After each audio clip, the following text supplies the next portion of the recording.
Եթե ուզում ես նիհարես ու չգիտես ոնց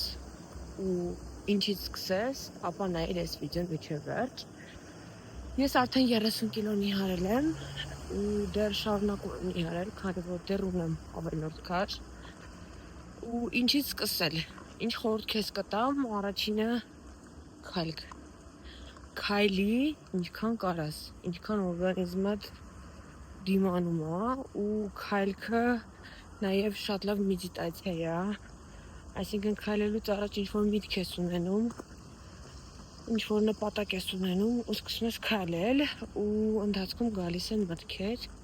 այդ նպատակի շուրջ։ Հաջորդ, վերցրու օրագիր։ Վերցրու օրագիր ու այնտեղ գրի, թե ինչի համար ես դու ուզում նիհարես։ Գրի ինչ կստանաս, եթե որոշես մինչև վերջ գնալ այս անգամ ու հասնես քո երազած մարմնին։ Ու գրիր կողքը, թե ինչ չես ստանա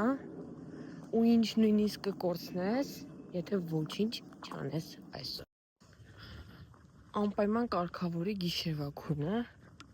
ու ջրի ռեժիմը։ Շատ հասարակ բաներ է թվում է, թե ասում եմ, բայց էտա միակ ելքը դա է։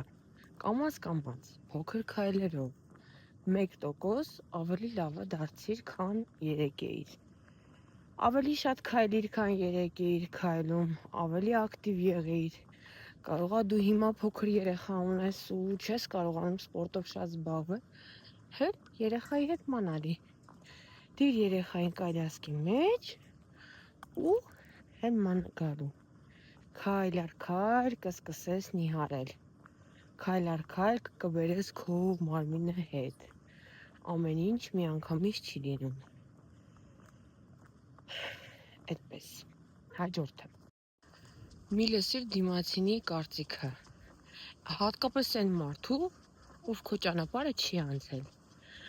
Ոչ մեկ նիհարողին այնպես չի հասկանա, ինչպես մյուս նիհարողը։ Եթե մարդը երբեք ավելորդ քաշ չի ունեցել, ինքը չի իմանա այն, ինչ որ դու զգում ես։ Դրա համար մի փորձիր բացատրել, թե ինչի ես այս քայլերն անում։ Իրանք ուղղակի քո ռեզուլտատը կտեսնեն ու կասեն «Վաու», բայց սկզբի ժամանակ քեզ ոչ մեկ չի հավատալու, բացի ինքդ քեզնից։ Հնարավոր է նաև քո կողակիցը քեզ հասկանա, բայց հնարավոր է և չհասկանա։ Դու պետք է քեզ ուժ ու եռանդ տալ։ Ու իմացի, ալգորիթմը հենց այնպես ոչ մի բան ցույց չի տալիս։ Եթե դու այս վիդեոն մինչև այս պահը նայել ես, ուրեմն պահն է հասել կյանքդ փոխելու։ Դրա համար, եթե առավոտն ես նայում, հենց այս պահից դուրս ես գալի քայլելու, իսկ եթե երեկոյան ես այս վիդեոն նայում, ապա նպատակ դիր, վաղն առավոտյան սկսիր քայլել, առավոտվանից սկսիր քայլել, անպայման օրագիր գնիր ու ամեն օր գրիր ինչ ես զգում, ինչա հետդ կատարվում, քայլելուց հետո ի դեպ ասեմ։ Դիր քո նպատակը, սկզբից կարող ես դնել շաբաթական նպատակ, հասիր այդ նպատակին, ռեալ նպատակ դիր, հետո ամսական նպատակ ու կտեսնես փուջուր քայլերով կհասնես քո նպատակին։ Ես հավատում եմ քեզ։